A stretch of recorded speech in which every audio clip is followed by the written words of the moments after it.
புதிதான ஒரு ஆவியை வைப்பாரா. நலமான இருதயத்தை கொடுத்து, நவமான இருதயத்தை கொடுத்து, அதுக்கு பிறகு என்ன செய்கிறாராம், ஒரு புதிதான ஒரு ஆவியை, பரிசுத்த ஆவியை கொடுக்கிறார். ஆமேன். அப்போ நீங்கள் முன்ன என்ன ஆவி வச்சிருந்துச்சு? நீங்கள் உங்களை உலகத்தில் பலவிதமான இச்சைகள், ஆவிகள், இப்படிப்பட்ட இதுகளில் கட்டப்பட்டிருந்து, ஆமாம், அதனால தான் இப்போ வெளியில் போனாங்க. சூப்பர் சொல்கிறார், எல்லாத்தையும் உங்களை என்ன கிளியர் பண்ணி நான் என்ன செய்கிறேன், சபை கொண்டு வந்து ஞானஸ்தானம் கொடுத்து உங்களை சரிப்படுத்தி, குணப்படுத்தி, உங்களை என்னது பரிசுத்தப்படுத்தி, பரிசு ஆவியினால் உங்களை நிரப்பி உங்களை ஆசீர்வதிக்க விரும்புங்க. அப்போ நமக்கு ஆசீர்வாதத்துக்கு என்னெல்லாம் தேவையாக இருக்கிறது?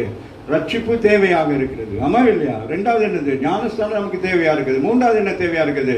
பரிசுத்த ஆவியானது. இது மூன்றும் ஒரு ஆவிக்குரிய சபையில் இருந்தாதான் அந்த சபை ஆசீர்வதிக்கப்படும், சபை விசுவாச பிள்ளைகளும் ஆசீர்வதிக்கப்படுவார்.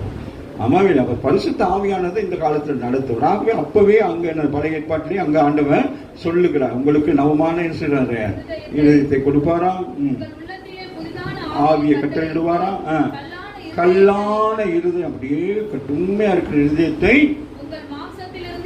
எடுத்து போடுவாராம். அப்ப என்ன சொல்றாரு? ஒரு ஆபரேஷன் ஒன்று நடக்குது. எப்ப நீங்க ஆண்டவரை ஏற்றுக்கொண்டு, சில பேர் எப்படி இருப்பீங்க, அந்த இருதயம் கடினமாக இருக்கும், ஜென்ம சுபாவம் இருக்கும், சில காரியங்கள் ஆண்டவர் என்ன